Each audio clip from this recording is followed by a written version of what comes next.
Good morning, good evening, good afternoon, wherever you're watching this channel from. Now, this is it. The first question I would like to ask you, sir, is Nnamdi Kanu, IPOB, and Biafra. Recently, there is a news that May 30th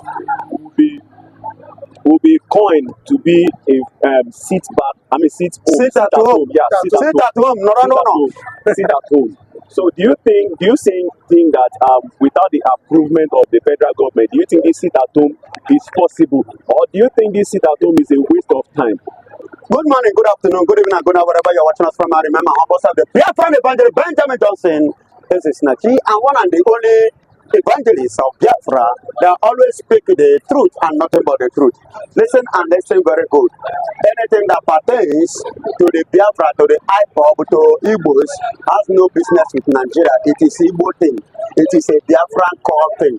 Because Nigeria has never for once supported Igbos for anything good. Nigeria has never for once partnered with the Igbos. Nigeria has never for once wished Igbos the Biafrans well. Nigeria has never for once wanted anything development. Have you ever seen any federal might, federal strength in the whole Southeast? Have you ever seen that? No. Everything but all the money that they are making to develop other places like Lagos, Kaduna, and Abuja, the federal capital, and the rest, is coming from the coming from the Biafra land. But they never want to recognize the land. So we are using that day to do what? To mark the remarkable day, to mark their remembrance, to give them their respect. Just as Yorubas are giving MKO Abiola respect, comes June 12th. That one is coming up next month. You can see, especially here in Lagos, June 12th, Yorubas always acknowledge it, or they always remember, they always mark it, and they always give it a special day for them. And we, the Biafrans, decided to choose May 30th as a date by which the serious genocide was committed in a whole Igbo land in the southeast during the Civil War, and which is still happening up to this very moment. I will not forget so soon the atrocity of Muhammadu Buhari in 1970, which he repeated again in 2017, thereabout, in 2016-17, against Mazen Nnamdi Kanu in Abia State. You understand? Whereby so many souls was, lost, was massacred. Are you getting it? And Mazen Nnamdi Kanu home was vandalized with the attention of assassinating Mazen Nnamdi Kanu. But glory be to God, who gave him, the means of escape from that assassin.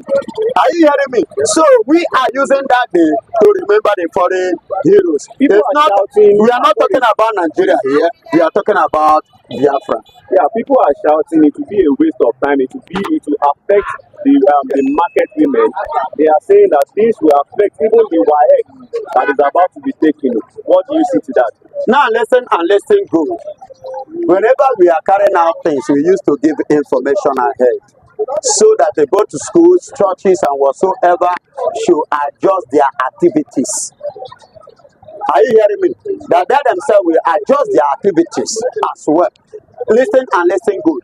Biafra is a nation, and the people of Biafra are the people that Nigeria never want to recognize, and Nigeria never want to respect. But the Nigeria forgot that the people that fought for the independence of Nigeria are from the Biafrans. Go and do your findings. They are Biafrans. How many Yorubas are there when Lord Lugard is the one in charge and control of Nigeria? Who are the people who move emotion? The man that move emotion, the emotion of Nigerian freedom. It's a Nahoro, Yoruba man. I'm asking, is it a Yoruba man? It's a Biafra man. Go and take Mazen Aziki with them and the rest of them. These are the people who move the motion of Nigerian independence. Go and do your findings. Where are the rest? They are nowhere to be found. And ever since, that hatred has been there. And let me tell you again, when they say Biafra coup, that Nigerian coup was an Igbo coup. I told the people in City Stand, I even said it in Philip TV, I listed there were 14 generals that are involved in that coup. And there were 4 Yorubas, 2 Igbo, one TV, one Bini, one Efik, two Fulanis, one Hausa, and one Benue, middle belt.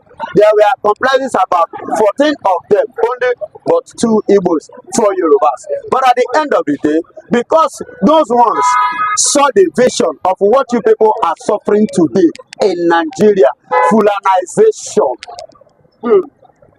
Fulanization. Those people saw it and they want to stop that vision. You see why it was tagged an Igbo thing. And when I said it, nobody believed me until the very day our former military president, Babamosi Ibrahim Babangida, now said it in one of his books that that coup was not an Igbo coup. That was when many Nigerians began to agree with me. You understand? So anything pertains to Igbo coming to May 30th is all about Igbo things. You understand? Yes, sir. Do you get me? It's all about what? Igbos. It's all about Biafra. Any state of Biafra, the people of Biafra, everything about May 30th is all about Biafra. It belongs to them. They said that day is to sit at home. Everybody stay in your house. And you are talking about, people losing.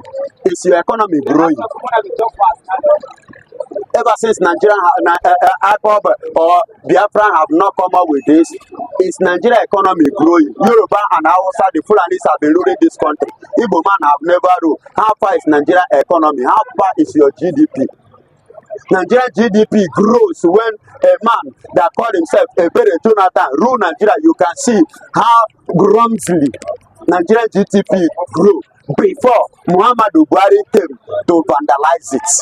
And as it is now, hunger is in the town. Is it Igbo man that caused it? Is it Igbo man is Nigerian president? You have your president in Nigeria and you are still going hungry. You are still crying.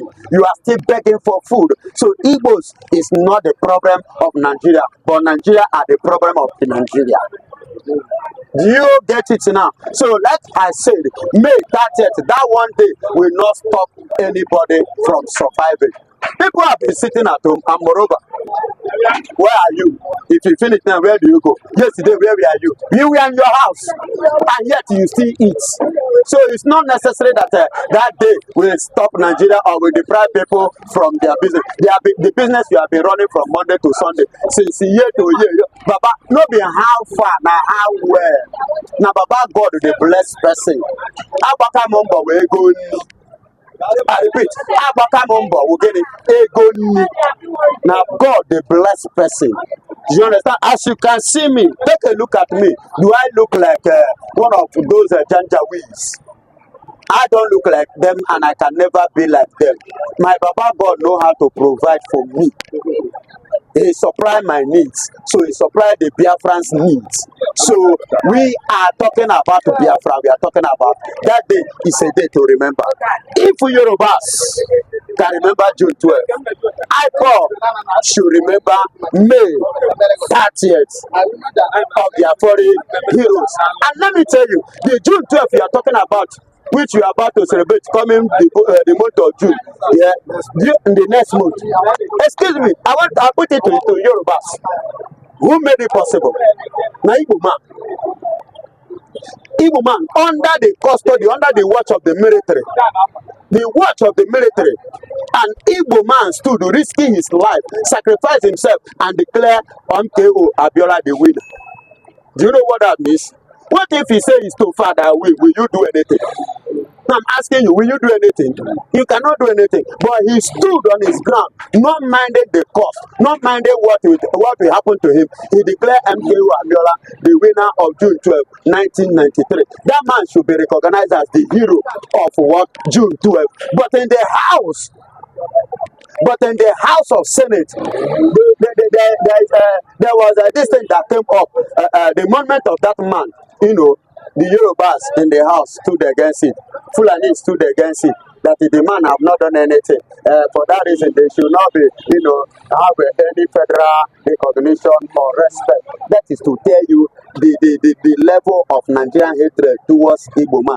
And nothing Igbo man do that Nigeria will appreciate. And I use this opportunity, this channel, to tell you people, I tell the Igbo youth, my brother, look at the other one from Ebonyi State, Akachuku Mwite, from Oshiri. Look at the way he was murdered in Boronu and buried in Boronu.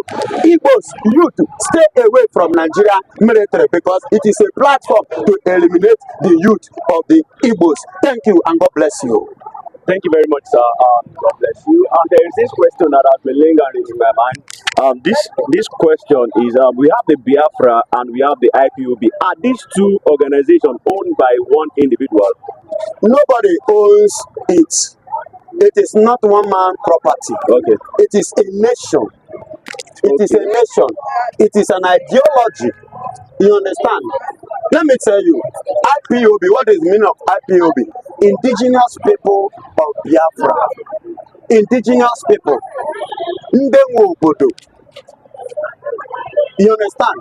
You are talking about the people. When you talk of a nation is not this building or this corner. You are the nation. You and I are that nation. That is why it is called Indigenous People of Biafra. The people that own the land, owners of the land, want to rule themselves. And it is not a sin. Shetima says so. And according to what he said to the World Leaders Organization meeting under UN, it was last year when he attended the meeting. He said the people of the land have their right to defend their land. And that is what we are doing. So we are not doing anything contrary to the law. So we are working according to the law. Thank you very much. God bless you. Nnamdi Samoekpa, why is it that these two most important people in the Igbo land are always in trouble? Yes, they have to be in trouble because fighting for freedom is not like fighting for a plate of food. When you want to fight for freedom, you should be fully prepared to fight for freedom, and you should equally, expect whatsoever that comes out of it.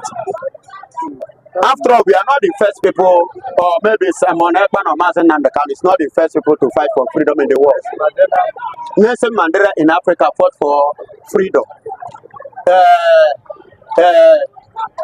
Ashanti of Ghana, a woman. That is why in Ghana women own children today in Ghana. Ashanti, she was a woman who commanded 5,000 soldiers against the whites, the British. It's a history. People fought for. There is one woman again from that is this country. These people that play with Nigeria one certain time, which Nigerian player died. It's an African country. Angola. You know, initially Angola, Rwanda, and Congo, they were all together before. But a woman stood up. Wandwani stood up when his brother, who was supposed to take over his father, refused to stand up. She stood up to fight the Portuguese. Do you understand me? She fought Portuguese. She even later, form alliance with the Germans. When a German came, she decided to form alliance with Germans in order to chase away the Portuguese. So people have been fighting for freedom. Even Finland fought for freedom, and they got their independence from these people. What is it called? Russia. Serbia and Montenegro for their own freedom. Croatia, you can see, in 1998 was the year Croatia got their independence from Yugoslavia. And Yugoslavia was part of the former USSR. Slovenia and Slovakia, all of them, there are many. So many people. Baba, what about Belgium? Belgium fought for their own independence too, and they got their independence from England. So it is not a news that Mazen Kano come up for freedom, and people are Nigeria taking it as if it's fighting for something that has never happened on Earth, on this planet Earth. It has been happening. Even America, you are talking about today, America fought for their independence too. And let me tell you, I don't know if you remember, in Is it 1878? Thereabouts. I stand to be corrected in that area. But I want to make a point today. If you know, I hear about KKK, which this guy used to sing. One American musician used it. KKK. You know, it was the freedom of the what? The slavery. Those that did not believe in slavery and those that believe in slavery. These are the people who fought as at that time, 1878th century. But sir, what is the secret agenda of the federal government of Nigeria that is making them not to let the Biafra? The secret is this. The secret is this. You know, when you have a woman and you know that that woman is the machine of your success, you understand, you will not allow her to go. Even when you quarrel, you will not allow her to go. She will serve you a divorce paper, you will not like to sign it. But you don't want to bring yourself down before her. You always want to carry your shoulder up. Say, I be man. So are you saying that the Igbos? We are the machine. We are the brain. We are the breath of Nigeria. We are the breath of Nigeria. Biafra is the breath of Nigeria. Are you hearing me? Biafra is the breath of Nigeria. Why do you say? And I'm not, listen to me, I'm not speaking to you for you to believe what I say. If you can do your finding, go and do your findings. But let me tell you, in Borno State, they have gold. In North, they have money. They have tea. So what do you have in list? Now, the issue is this. The people that have this thing, is Nigeria benefiting from it? No. Are they bringing anything into the federal purse? The answer is no. What are they using for the development of the country? And where those things that they are using, where does it come from? That is the question. Yes, we don't have a good and fine, but is federal government managing it? No. Are they bringing anything to federal purse? No. From that gold? No. Capital, no. Baba, do your findings. I will not forget so soon. It was part of the game that they used against Goodluck Jonathan, because Goodluck Jonathan tried to put eye there. Do you understand me? So there is something that they say this one is a national cake, while this one is a family cake.